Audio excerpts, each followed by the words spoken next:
We are bringing in the rendering raider here on today's hot topic. This is Morning Kick Around. I'm Robert Kerr. He's Jason Davis, one of kind of the cottage industries of this program, or cottage topics, if that's a thing.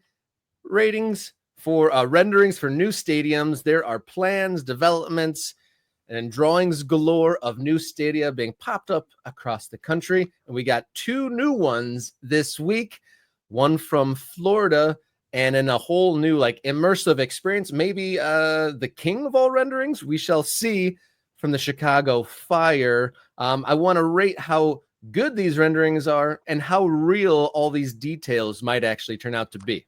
Yeah, that's always the big question, right? How much of the promise is actually going to be realized when we look at these renderings? Renderings get me going. I am so excited. I love stadiums. I love what this means for American soccer, that we build stadiums. And renderings are always the idealized version.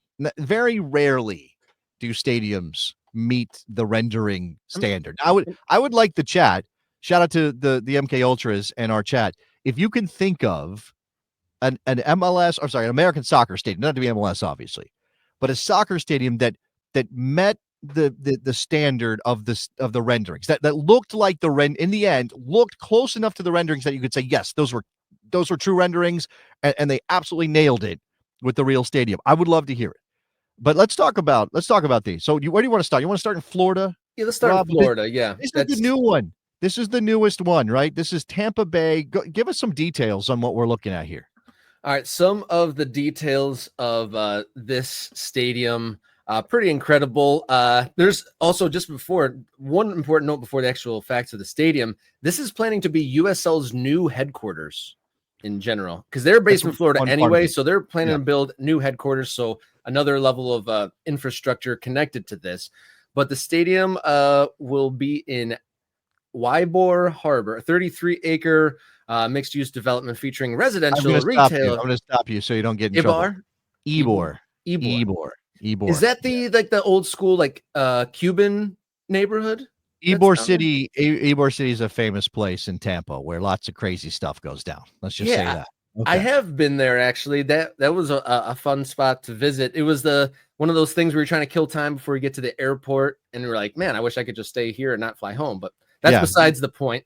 Famous. There's a very good possibility that the Cubano sandwich was actually invented in Ybor City, not in Cuba, which is surprising to people. Anyway, continue. What else lots of roosters running around that neighborhood too. Okay, so this development is going to include residential, retail, restaurants, hotel, office towers, including USL's brand new headquarters. And the site is on the edge of the Channelside area, with Ybor City to the north, once touted as the potential site for the Tampa Bay Rays baseball stadium. So that's kind of the connection between here and Chicago, with baseball stadiums vying for this rare underdeveloped city land. And here it looks like Tampa beating the Rays to this prime land. Now, okay, whether all of this is done, signed, sealed, delivered, again, let's reserve our conclusions on that. I don't know that this is like there's no shovels in the ground. Until shovels get into the ground, I'm not really going to believe that it's happening. I can't let myself believe it's happening. And until a ball is being kicked, doesn't really exist. Does that make sense? That's always been my standard for stadiums, because we've been through the false dawns before in certain places, right? Which is why renderings are funny, because it's like, oh my God, this is going to be amazing, but you can't really let yourself get to that hope because you don't know if it's definitely going to happen. Yes, Rob. I think I missed one of the biggest bullet points of this. This stadium is intended for USL Super League team Tampa Bay Sun, making it one of the first made specifically for women's teams. That shouldn't be forgotten here. We have the stadium in Kansas City, which is purpose built for the team up there. Obviously, if this is, I'd be curious, because right now you've got, this is the interesting thing about this, right? You have another USL team, and you have Tampa Bay Sun, the USL Super League, inaugural champions of the USL Super League. Congratulations to them, by the way. And then you got the Tampa Bay Rowdies, who are a USL championship outfit. But is there capacity listed for this stadium, Rob? 15,000. Okay, so that's the number, mark, right? That's that magic number for First Division men's outdoor league status, according to U.S. Soccer. Again, there will probably be some waivers, and maybe it's not the end of the world if the Rowdies are not playing in a 50,000 seat venue. But I wonder, there's nothing mentioned, right? This is supposed to be for the Sun. The Rowdies aren't mentioned, but I probably because different ownership and stuff like that, they're not going to just dive straight in and say this is going to be also the Rowdies' home. And you don't want it to become a situation where if it's the women's team that's putting the money down, the women's team that's making the effort, the women's team that's conceiving of all of this, it should be thought of as the women's team's venue. And then if the Rowdies end up renting it, okay, fine, maybe that's better for them than playing at Al Lang Stadium in St. Petersburg. I don't know. I don't know that part. There are some other pretty pictures here. Oh, by the way, is that a pool? Am I looking at a pool right there? Ooh, is that a parking deck rooftop pool by the look of it? I don't think it's a parking deck. I think that's supposed to be a concourse situation, but that's pretty cool. I think it's just like an open concourse situation. But that looks like a pool to me, which is interesting. By the way, roof around all of it. Okay, let's look at other pictures before I give my rating. So here's a little bit of a wider shot, eagle's eye view. If those buildings exist, this is very cozily tucked in. Oh yeah, to some pretty dense area. You do get a little bit of that open space on the other side. Let's see. We get this shot here. This is more of a from a lower angle. Ybor Harbor Stadium is what it says there. Whether that's the name, who knows? All right, look. A couple things, right? And we're rating the rendering. We're not rating the possibility of this being an actual stadium because too many things are between now and it opening. But this is pretty much a 10 out of 10 considering the context of what it's supposed to be, Rob.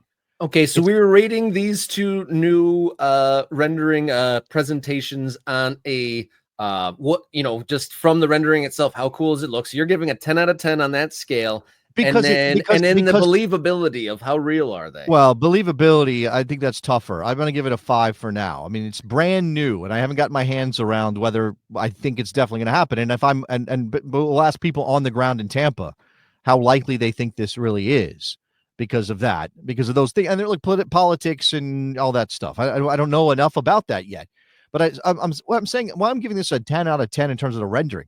Even though it's not the most complicated or architecturally amazing, or it doesn't. There are some things sort of missing here that you might have for a higher level of stadium. 15,000 is a significant number of fans, so this looks like a great environment. Ambitious. I understand why it's there. I don't love the open end, but I understand why it's there. I'm going to give them a pass on the open end, which still a 10 with the open end. Yeah, it's still a 10 because it's for a women's team in the USL in the Super League, and because I just think that like at that level, it's unfair to judge it on the standard of say an MLS team, Rob. That doesn't make any sense to me. So I'm giving it a 10 in the context that it's being prepared or planned. A long play here. Which of these features doesn't make it to the real thing? Does the pool make it? Ooh, maybe I would say it's a good chance that only part of this stadium ends up roofed. I know this is not a complete roof because of the open end. I'd say it's a good chance. I mean, believability on roof is always where you start because the roof adds so much more to the construction price than anything else. Right, getting stands up, that's not all that hard. Putting a roof around everybody, and you probably, in this case in Tampa, USL Super League plays on that European calendar, so I don't know how much of an issue that is. A rainy season in Tampa, probably you do need a roof around most of the stadium. I think that's part of it. I think that they could probably get pretty close to this, Rob. I mean, I see some intricacy in the design there on this side, which you kind of identified as a parking garage. I understand why you're saying that. It kind of does look like that, but I don't think it is. That might be a little bit of a lift, but man, I feel like this is doable. I feel like this is a doable stadium. One note to kind of wrap up our look at the new Tampa vision. It does say that this project does not have an anticipated start date or cost as it's too early a process. So very early going for the Tampa Bay Suns. Lots of things are speculative when it comes to this one. Yeah, all those retail and commercial places might happen, but we'll see if the stadium comes along with it. In Detroit, we've seen the old bait and switcheroo on at least one occasion, but exciting renderings there. Do you know how much it costs? Do you know how much it costs to make renderings? Not that much. So, words are cheap and so are renderings, is what I'm saying, Rob. So we're going to turn our focus to Chicago. We talked about their like architectural sketches that they put out a week or two ago, but the Fire put out a 3D immersive video kind of touring everyone around the proposed new stadium in downtown Chicago. And before we look at that, I was going to say the reaction, because I lived there for a long time, the people that I know there still, and the local media that I still follow, the big story there has almost been how it's egg on the face for the other Chicago owners of the other sports teams that the Fire were able to usurp them to this land, because the Bears want a stadium, have wanted a stadium. The White Sox, people are begging them to find a new stadium, and the White Sox were directly competing for this land, but they put in a bid that involved public funds, whereas Mansueto and the Fire are going with private funds. I just thought it was interesting that most of the hot takes from the media there is congrats to Fire, but this is dropping the ball. Well, I mean, it says all you need to know about the place of soccer in the sports consciousness of Chicago. And I mean, it's not really even a shot at soccer. It's really not even like, this is a bad look for the Fire if everybody's talking about the Bears or the White Sox or whatever. Obviously, those are historic teams in that city, and they are wrapped up in the identity of Chicago. Whereas the Fire are still trying to figure out how to be that even after 30 years in town. And maybe this stadium helps them. Let's remind everybody that this is what they put out initially in that letter that Mansueto issued about his plan to build a stadium in the South Loop of Chicago. And we went bonkers over this. Yeah. Like I'm a cartoon wolf going, awooga, awooga, just over this thing. Some steam coming out of your ears. Yeah, steam coming out of my ears. My heart is pumping out of my chest like this, just because of this pencil drawing or pen ink drawing or whatever this is. Now, there are so many things here that are super sexy about this rendering. But as you said, we have more to look at. Now, first, they put out some information. By the way, this is the location. I wanted to establish where this is. See where Soldier Field is? I mean, this is only, a little ways to the west from Soldier Field, which you can walk to from downtown Chicago. It's a bit of a hike, but you can get there. Like there's no way to casually go to Soldier Field. That is true too. There's some crossing of things that make it really difficult. That is a fair point. It's a day out at the museum, regardless. No matter where you find parking or travel, there's a lot of walking. You feel like you spent the day out in the town just to make it into the stadium. That's fair. I would say that's probably fair. So again, so you have the loop, right? So that you can see where the near north side is, Streeterville, all that. These are identifying some places. Navy Pier. Like I once was in Chicago with my wife, and we stayed, Miracle Mile area or whatever that is, and went out to the Navy Pier. So this is still an incredible location, right? An incredible location for a Chicago Fire Stadium. And as you said, definitely those other teams would have loved to be able to build here, but Joe Mansueto pipped them because he's willing to pay for the whole thing. He's not asking the city for any money, at least as far as we know. Here are the renderings they put out. Let's start outside the building, Rob. Now, I feel like, I don't know. I mean, it looks great. It just looks great. The brick element, I'm 100% on board. This is classy, right? This is a classy look for a stadium. Yeah, no doubt about that. We did praise the Fire for that pencil drawing and not adding in fake AI people, but we do get those. But the building itself is really clean, really nice, and like you said, highbrow approach to this. I'd say we even get the mascot, that Dalmatian that they've got is right there. You can see him. He's kind of walking through. Like Where's Waldo? Yeah. I guess we got these little pop up. I mean, I don't know how permanent these are supposed to be. These outdoor stores selling gear and stuff like that. I guess I don't know. This is on your walk in. That looks like something. That looks like an opening day sort of a setup there. Wednesday in August. Are they getting the pop up stuff off? Yeah, I don't know about that, but it's like it's okay. It's a decent look. Here we go. We're still outside. Okay, here's what we got. That's a lot of tents. What are those tents? That's the thing. Like, is this sort of like a showcase of vendors or something? Are we doing some sort of festival in addition? There's the Riverwalk side right there, which is an incredible time. If you got a stadium that close to the river, and that's beautiful. That is beautiful. You can see downtown Chicago there. You can see, what is it? What's the what's the name of the building now? It's not the Sears Tower anymore. It was Willis Tower Willis for a Tower. while, and I think it may actually be a new name it since the Willis Tower as well. But I the think local that's still right. called Sears.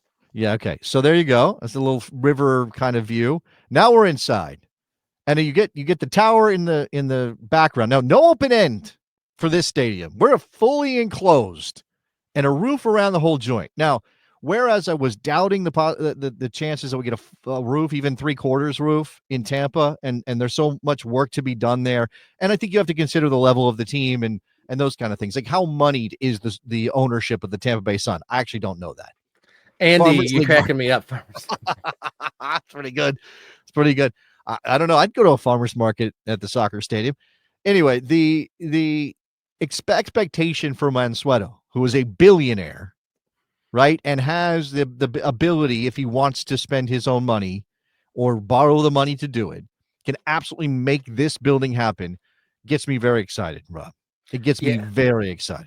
So I'm on the edge of my seat. Are we going to do the video? Are we going to watch? We are. We got. I got one more inside just to give you a look. I'm assuming we got. So I've seen a detail. I don't know if you have it there, that the supporter section is going to be the steepest in MLS. That's the way they described the design. Now, there are some pretty steep supporter sections in Major League Soccer already. So if they're going to try to, wall of sound, yellow wall, Dortmund kind of vibes, that's going to be great. Obviously, the roof makes that so much more impressive, so much more daunting for the opponent, that kind of thing. But I know. All right, you want the video, right? I do. You ready for the video? All right, this here we go. Overload.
Coming 2028, so we're still at the earliest 3 years away from this.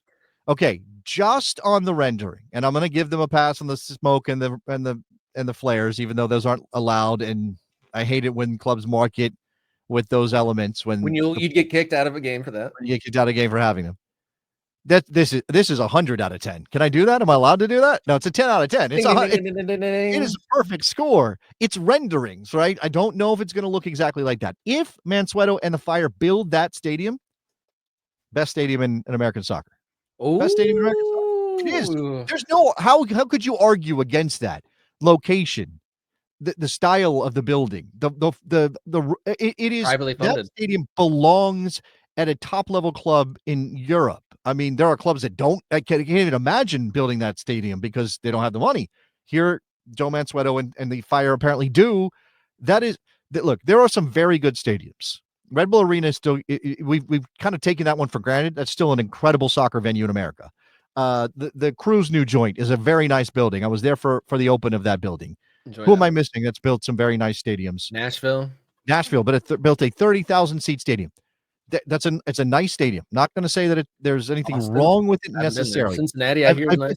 I've been to Austin. Austin's okay. I have not seen LAFC's building in person, but I was there during construction, and I've seen plenty of pictures. It looks very nice, right? These are proper soccer stadiums. This one is on a different level for location, the accoutrement, the vibes of it, the look of it, the river, all of it is next level for Major League Soccer. Now, Andy is saying Portland, location, and history. Portland is great. Portland is smack dab in Portland. It's a great location, but they've had to piece that thing together. They've done a great job, and they added the second level and all that stuff. They've done a great job, but you still have the the sports club end that they can't do anything with because that's a law. I mean, they just can't do it. It's an open end. They have an open end in Portland. If they didn't have an open end, if it was a roof all around the whole thing, yeah, it'd be right there. It'd be right there. But this is next level, Rob. So we got 100 out of 10 on the renderings. And so I want to add the caveat note on what do we believe is actually going to be there from this? Because it says, the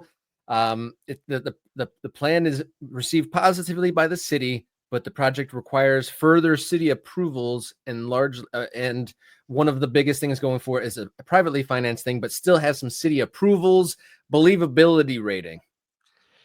I'm going to say 6. I'm only going to take it past 5 because of Mansueto's money, right? And because they're making a big show of this, and I really don't think he would be as aggressive with it if he didn't think he'd get it done. Now, it's Chicago, right? Like, you know what I'm saying? It's Chicago. So I don't know about that part. I mean, the politics of it are going to be tricky for anybody. Regardless, if you're the Bears, if you're the White Sox, the politics will be tricky. But he seems to have 100% ambition to get this done. I think it's likely, if not very likely. Where would you put it, Rob? I think, yeah, to your point of making the big show of it, if it was just like an offhand, like just the original sketches, like, and then like the whole like love letter and all that Mansueto wrote, that brings it up a notch. I feel like he wouldn't be doing all that if it was a play for something else, or if it was like there's a chance that this happens. I feel like the amount of marketing and the heartfeltness of the presentations leads me to believe that there is a lot of truth to this. And I think this is a much higher believability rating than the Tampa one. But even though like you said, nothing is surefire until it's there. Okay, right. So what was your score on Tampa? My score on believability was like a 4. Okay, on the so you're below and then par. but the renderings were like an 8 out of 10. And okay. then I think this is a 10 out of 10 for the renderings, the plan, and all that stuff. Believability 7 for me. Okay. I mean, let's put a special mark on this episode, because I hope in 3 years' time, first of all, I hope we're still doing Morning Kick Around. Become a member, support Morning Kick Around, so we can still be doing the show in 3 years' time. But I hope that we're maybe we'll meet up at the debut, the opening of the Chicago Fire's new stadium there in the South Loop. Maybe we'll have a chance to be there together to see the place and see if it meets what they're planning here. Right. The chances that it's exactly what they rendered is 0. It's 0 because construction in general has problems that come up. Things will, if we put this here, we got to move this thing, and the orientation of this is wrong, or these seats are things are going to change. 100% things are going to change. But in terms of believability that gets close to that, yeah, that's where the big question is. Our stadium rendering conversations will continue on Friday as we bring in Detroit City FC's one of the owners, Sean Mann, and they have their stadium project in the works too. So come back on Friday for more stadium chat to help us be around in 3 years when these stadiums go online, hopefully. Become a subscriber and then become a member to provide some sustainability and some growth to this program. First level, just click subscribe and boom, you help us out that way. Take it up a notch, $3.99 a month. Become an MK Ultra. You'll become a member and you'll be right here in this growing community. You get early access to videos, priority commenting on the live version. You get bonus content and access to the growing Morning Kick Around Discord. So lots of incentives to become a member. If you want to support financially outside of the YouTube bubble, you can go to coffee.com/morningkickaround, where you can name your contribution and the way you'd like to contribute. So thank you to everyone who has supported in any of those ways. If you'd like to follow along on social media at mkickaround on X, Instagram, Blue Sky, write us an email, morningkickaround@gmail.com. And don't forget to look us up on your favorite podcast platform. Just look up Morning Kick Around.